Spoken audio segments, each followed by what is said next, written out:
In May 1943, in the smoldering ruins of Warsaw, a German SS general stood watching an entire neighborhood burn. He didn't look away. He smiled. He even took photographs. And when it was over, he sat down and wrote a 75-page illustrated report to impress his boss. That man's name was Jürgen Stroop. And 7 years later, he stood in the exact same city, in handcuffs, walking toward a gallows he had helped build himself. This is not just a story about one man's execution. This is a story about what happens when history refuses to forget. When justice, slow, grinding, imperfect, finally catches up. When the man who burned an entire ghetto to ash is forced to stand in the ashes and answer for it.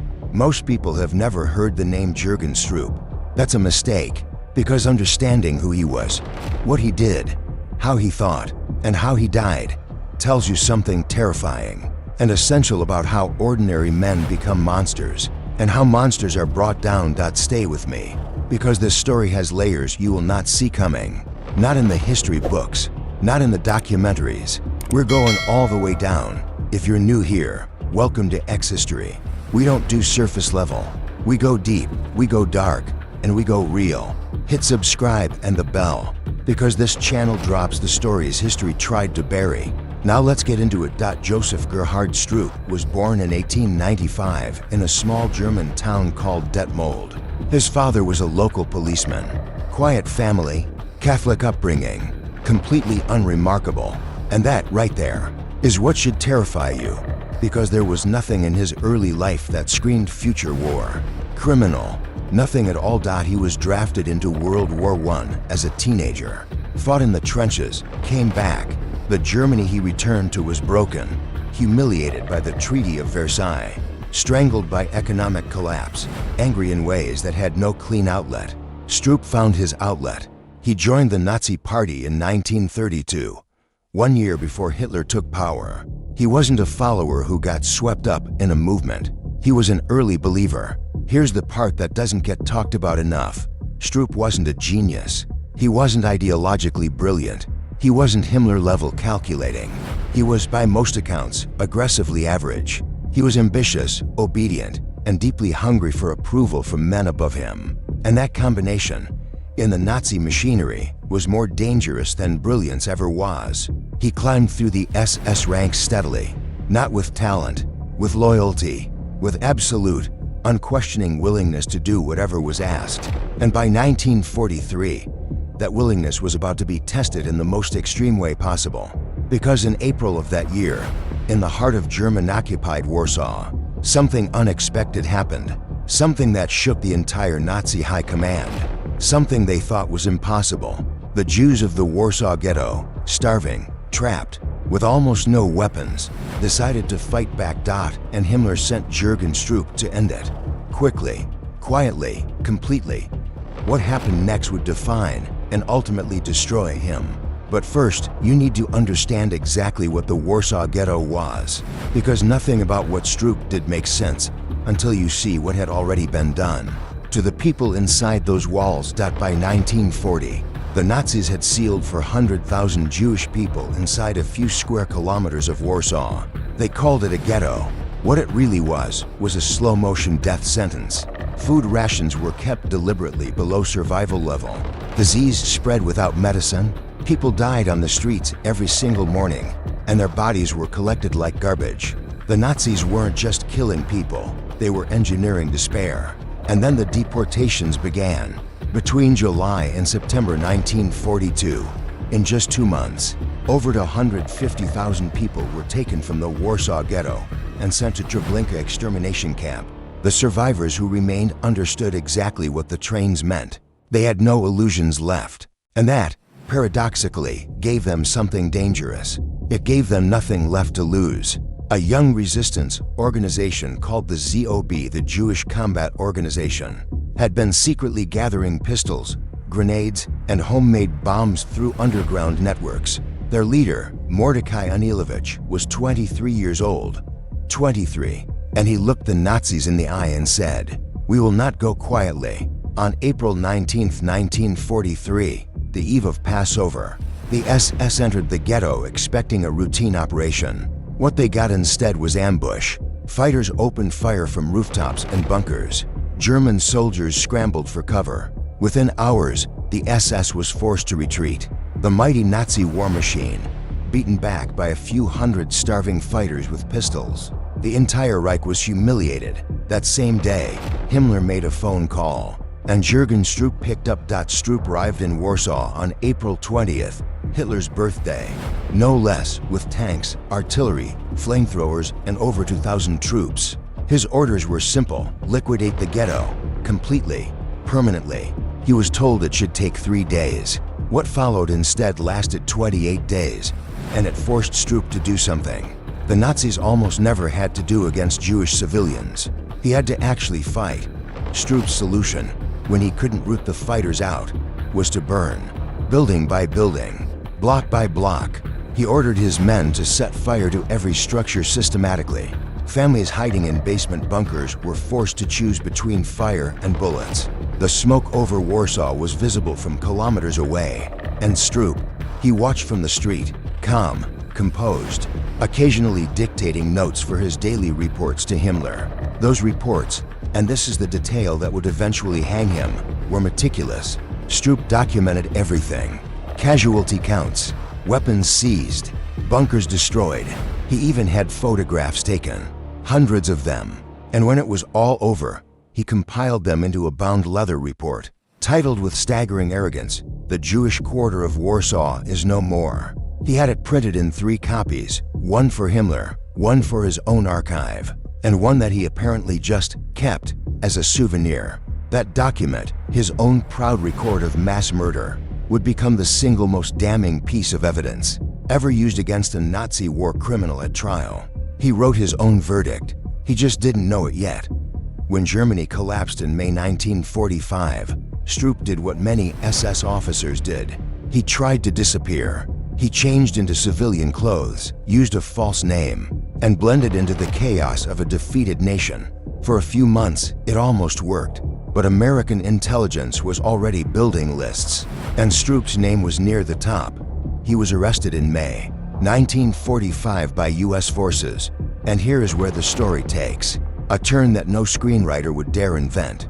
Because in the prison camp where Stroop was held, his cellmate was another captured SS general, a man named Kazimierz Macharski, a Polish resistance fighter who had been wrongly imprisoned by the post-war communist government. For 255 days, Macharski lived in a tiny cell with Jürgen Stroop, and he listened, and he took mental notes on everything Stroop said. Stroop talked a lot. He talked about Warsaw with something that made Macharski's skin crawl: pride. He talked about the uprising like a military campaign he had personally mastered. He was nostalgic. He missed the power. He missed being feared. After years of hiding in the ruins of a collapsed empire, this prison cell was the first place he'd felt important in years, and so he kept talking. Macharski later turned those 255 days of conversations into a book, Conversations with Anne, Executioner, one of the most chilling documents in modern history, because it doesn't describe a monster. It describes a man, a boring, vain, approval-seeking man who committed atrocities not out of madness, but out of an absolute refusal to think for himself. And that, as Hannah Arendt would later argue at the Eichmann trial, is the most frightening kind of evil there is. In 1947, Stroop was extradited to the United States Military Tribunal in Dachau. He was tried. He was convicted. He was sentenced to death. But the Americans handed him back to Poland, to Warsaw, to the city he had burned. And that is where his story was about to reach its final, brutal chapter. March 1951, Warsaw, Poland. A courtroom that still smelled faintly of the war because the buildings around it were still half rubble. Jürgen Stroop sat at the defendant's table in a suit that didn't quite fit him anymore. He had aged. He had thinned. The arrogance was still there, but it was quieter now, buried under something he had never had to carry before: accountability. The Polish prosecutors placed his own report on the table in front of him. The Jewish quarter of Warsaw is no more. His words, his photographs, his signatures on every page. The prosecution didn't need witnesses who could be doubted or memories that could be disputed. They had Stroop's own handwriting telling the court exactly what he had done, exactly how many people he had killed, and exactly how proud he had been doing it. He tried to defend himself. He said he was following orders. He said the uprising was a military threat. He said he was a soldier doing a soldier's job. The court listened. Then it looked back at the photographs, women and children lined up at gunpoint, buildings collapsing in flames, a city methodically erased, and it rejected every word he said. The verdict came quickly: guilty, death by hanging. And for the first time since his arrest, according to people in that courtroom, Jürgen Stroop went pale. He appealed. The appeal was denied. He wrote letters. They were ignored. The man who had spent his career wielding total power over life and death was now discovering what it felt like to have none. And the date was set: March 6, 1952.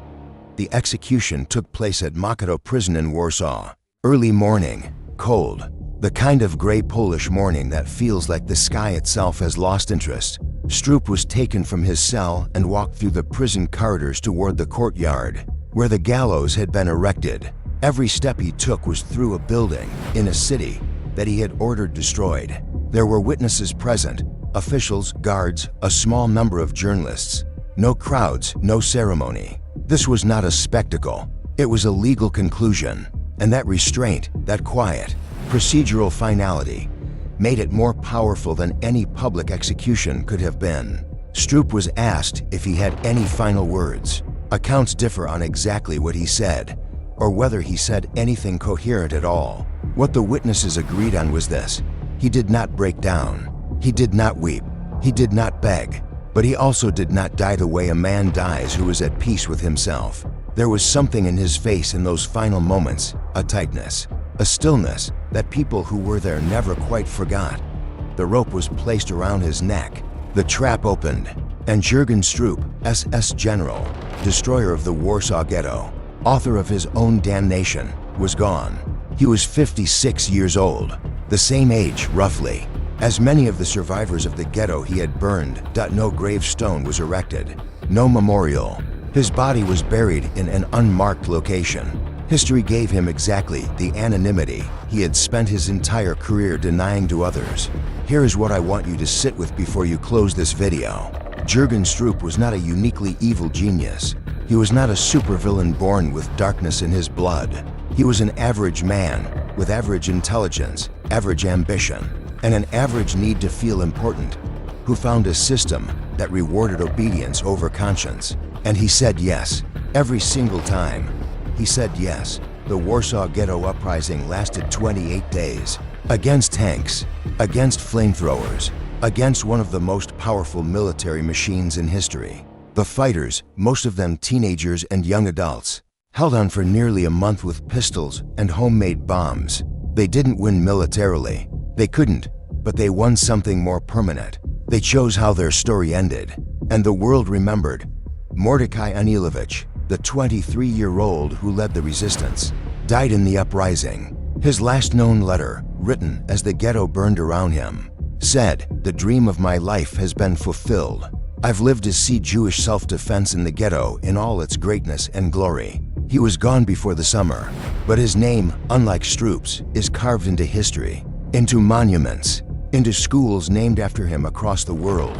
Justice, in this story, was not fast. It was not clean. It arrived 7 years late, in a cold courtroom, with a leather-bound report as its only witness. But it arrived, and that matters, because history, real history, is not just the story of who had the guns. It is the story of who, in the end, is remembered with honor. Stroop wanted to be important. He wanted to be feared and remembered. And he is remembered, but only as a case study in how a man with no moral backbone and total power becomes exactly the thing that history should never forgive. If this video hit you the way I think it did, share it. These stories deserve more than a history textbook footnote. And if you want to go deeper, the next video is already waiting for you. X History. We don't look away.